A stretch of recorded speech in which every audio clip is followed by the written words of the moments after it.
تو یہ چیزیں حج کے فرض ہونے کی شرطیں تھیں. جس پر یہ حج فرض ہو جاتا ہے اس کو چاہیے کہ وہ جلدی سے شروع کر دیں اپنے حج کو. چلیے بات وہاں پر رکی تھی کہ آپ احرام باندھ کے چلے, لبیک پڑھتے ہوئے نکل گئے آپ. عمرہ اور حج دونوں کا احرام آپ نے باندھا ہے الحمدللہ. اس کے بعد وہاں پہنچنا ہے, پہنچنے کا لبیک پڑھتے ہوئے جانا ہے, ظاہر بات ہے. اور نمازوں کی سفر میں جانتے آپ 4 رکعتیں قصر ہے, 2 رکعت نماز آپ کی پڑھنی ہے. جیسے آپ نکل گئے یہاں سے تو آپ کا سفر شروع ہو گیا جب تک کہ آپ واپس حیدرآباد نہ آئیں. یہی قرآن و حدیث کی روشنی میں صحیح قول ہے.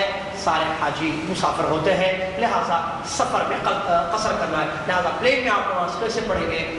سعودی عرب سے تو میں نے سفر کیا تو اس میں وہ جگہ ہوتی ہے مصلی چھوٹا سا.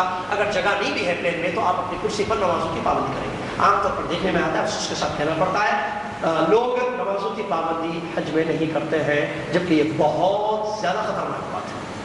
حج زندگی میں ایک مرتبہ فرض ہے, نماز روزانہ 5 مرتبہ پڑھنا فرض ہے. آپ زندگی کا ایک فرض ادا کرنے جا رہے ہیں, روزانہ کے فرض میں کوتاہی کر رہے ہیں. یہ کون سا تقویٰ ہے؟ یہ کون سا اللہ, کون سی محبت ہے اللہ کی ذات سے؟ لہٰذا نمازوں کی سختی سے پابندی کریں. سفر میں آپ کو 2 رکعت پڑھنی ہے, جیسا کہ جانتے ہیں جمع بین الصلاتین بھی ہے, یعنی ظہر اور عصر ملا کر پڑھنا, مغرب اور عشاء ملا کر پڑھنا. یہ جائز ہے آپ کے لیے, سنتوں سے ثابت ہے, اس میں کوئی مذاہقہ کوئی حرج نہیں ہے الحمدللہ. چاہے سفر تکلیف والا ہو یا آرام والا سفر ہو, آپ کو قصر کرنے کی مکمل اجازت ہے. آپ وہاں پر پہنچے, دیکھیں میں ہر چیز کیونکہ پریکٹیکل ہو رہی ہے اس لیے آپ کے فائدے کے لیے بہت ساری چیزیں بتا رہا ہوں. وہاں پر پہنچے مکہ, تو مکہ پہنچتے ہی فوراً جا کر عمرہ کرنا ہے. فوراً تھکے ہوئے رہتے ہیں. میں ایئرپورٹ پہ حاجی کو دیکھتا ہوں, اسی لیے مختصر وہاں بیان کرتا ہوں. لمبا بولیں گے حاجی پتا نہیں انڈیا سے آئے ہیں, پاکستان سے آئے ہیں, اپنے ایئرپورٹوں پہ کتنے سوال, اور ہر کوئی ایک سٹی کا, جیسے حیدرآباد میں ایئرپورٹ ہے, آندھرا کے سارے حاجی یہاں سے جاتے ہیں, گاؤں سے آتے, تھکے ہوئے رہتے ہیں. اب تھکے ہوئے ہیں, پریشان ہیں, اب مکہ جا رہے ہیں, چاہتے ہی فوراً دیکھنا. اب کعبہ کو وہ دیکھے گا تو 3 کعبہ نظر آئے گا. تھکاوٹ معافی چاہیے بتا, تو وہ فوراً جا کر نہ کرے, اپنی تھکاوٹ دور کرے. بلڈنگ میں جائیں, مکہ میں جہاں کو ٹھہرایا جاتا ہے, جہاں بھی ٹھیک ہے, آرام سے سو جائیں. سب سے پہلا کام, سونے سے آپ کی صحت اچھی رہے گی, نیند لیں گے, تھکاوٹ دور. اس کا اٹھے, نہانا چاہے نہائیں, کیونکہ نبی صلی اللہ علیہ وسلم کی سنت بھی ہے یہ. نبی علیہ السلام نے ایک وادی میں قیام کیا تھا حرم جانے سے پہلے, اور صبح غسل کر کے نبی علیہ السلام حرم گئے ہیں. سنت ہے, دیکھیں غسل کیے حالت احرام, مدینہ سے نکلے تھے نا, اور وہ زمانہ پلین کر اونٹوں کا سفر تھا. نبی علیہ السلام پہنچے 5 ذی القعدہ کو, جہاں تک مجھے یاد ہے 5 ذی القعدہ کو نبی علیہ السلام تقریباً پہنچے تھے, یا 5 ذی الحجہ, 5 ذی الحجہ, 5 ذی الحجہ, کیونکہ حدیث میں جابر رضی اللہ عنہ کے الفاظ یاد آ رہے ہیں. انہوں نے کہا کہ 5 باقی تھے, 5 ہو گئے تھے ذی الحجہ کے 5 دن.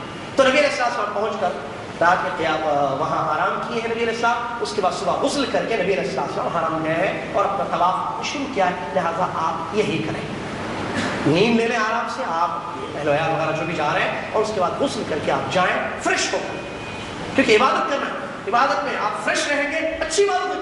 پہلی مرتبہ اللہ کے گھر کو دیکھنے جا رہے ہیں, طواف کرنے جا رہے ہیں, اللہ قبلہ ہے ہمارا, دیکھنے آ رہے ہیں, طواف کر رہے ہیں, صحیح کرنے جا رہے ہیں. اور وہ محنت ہے, طواف میں 1 گھنٹہ لگ جاتا ہے تقریباً, صحیح میں 1 گھنٹہ لگ جاتا ہے. طواف 1 گھنٹہ اگر رش ڈالا ہو, اور رش سے پریشان نہیں ہو رہا ہے, ٹریفک میں کتنا رش نہیں, رش سے کیا پریشان ہو رہا ہے, تھکاوٹ سے پریشان نہیں ہو رہا ہے, آرام سے حج کر رہا ہے.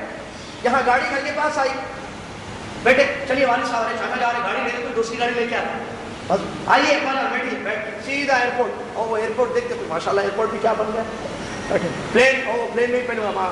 اب ایسے ہی نہیں ہے, وہاں پیدل بھی بہت چلنا پڑتا ہے. پریشان تو نہیں تھا, میں ڈرا نہیں رہا ہوں, خوش کر رہا ہوں آپ کو. کیوں؟ اس لیے کہ اللہ کے نبی محمد صلی اللہ علیہ وسلم نے ایک خاتون سے کہا تھا حج میں, اجرو کی علی قدر نصب, تم جتنا تھکو گی اتنا اجر اللہ کے یہاں تم کو ملے گا. اور ہم نے وہاں آنکھوں سے دیکھا, تھکاوٹ چلی جاتی, بوڑھے جوان ہو جاتے ہیں الحمدللہ. اللہ کے گھر کی وہ رونق ہے الحمدللہ, وہ جستجو کی وہ تڑپ ہوتی ہے, وہ خواہش ہوتی ہے. لہٰذا آپ پریشان نہیں ہو, اور چلنا صحت کے لیے بہت اچھا. ڈاکٹر سے پوچھیں, پریشان ہوا چلنا پڑتا ہے, ہر جگہ گاڑی نہیں ہوتی. ٹینٹ کے پاس گاڑی آگے ٹھہر گئی, ٹینٹ کے پاس تو آتی ہے, جانا ہے سیدھا کنکری یہاں تک مارنا ہے, گاڑی میں بیٹھے, گاڑی سے اترے, کنکری مارے, پھر گاڑی میں بیٹھ کے واپس آ جائے. پوچھے ہمارے بھائی عاقل بھائی سب یہ جانتے ہیں, یہ لوگ حج کر چکے ہیں, چلنا پڑتا ہے پیدل. لہٰذا پیدل چلیے, یہاں تھوڑی پریکٹس بھی ہو جائے گی، آپ کوئی پریشانی کی بات نہیں.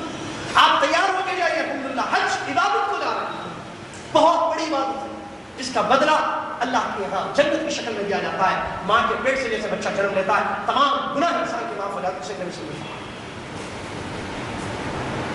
تو آپ جائیں وہاں، آرام کریں، اور یہ ذہن لے کے جائیں کہ آپ کو پریشانی آرام، حالانکہ اللہ جزائے کر دے حکومت سعودی عرب کو اور ملک فہد رحمہ اللہ کو، ملک عبداللہ حفظہ اللہ کو اللہ جزائے کر دے. بڑے عالی شان نظام، اور اس سال تو پوچھیے قائدے سے بھی زیادہ.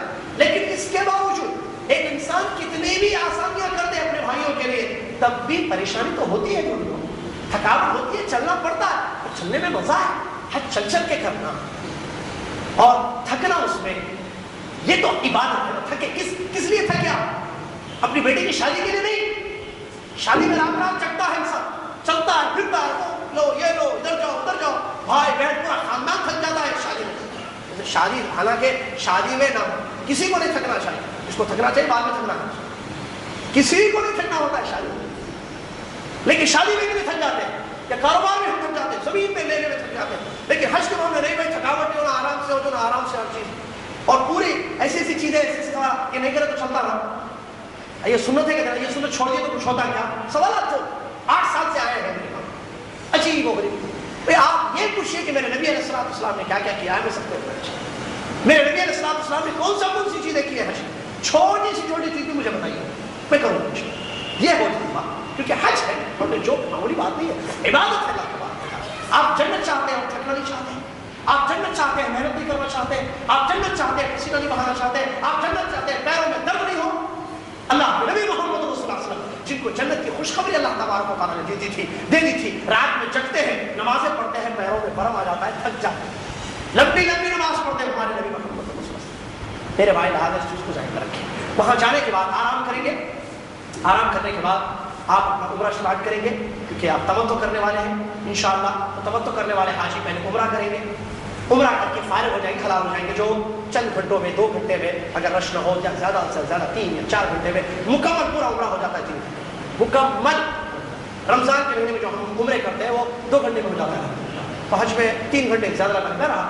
7 چکر طواف کے کرنے. اور اس کے بعد جو ہم نے بتایا تھا آپ کو کہ ایسی چادر جو نکالنی ہے دائیں شولڈر کو، جو بتا یہ آپ کو طواف میں کرنا ہے. شروع کر دیجیے. آپ حرم میں جائیں گے، اگر نماز فرض چل رہی ہے تو نماز پڑھ لیں. فرض نماز چل رہی ہے، اگر فرض نماز چھوٹی ہوئی ہے تو اس کو پہلے پڑھ لیں آپ. اور نہیں، وقت نماز کا نہیں ہے، اب آپ کو عمرہ کرنا ہے، سو کر نہا کر فریش ہو کر آ گئے ہیں تو آپ ایسے کر لیجیے. حرم میں، مسجد حرام میں جائیں. اور یہاں جب آپ ایسے کریں گے، یہ طواف سٹارٹ کرتے وقت، اور طواف شروع ہوگا حجر اسود سے. حجر اسود سے طواف شروع ہوگا.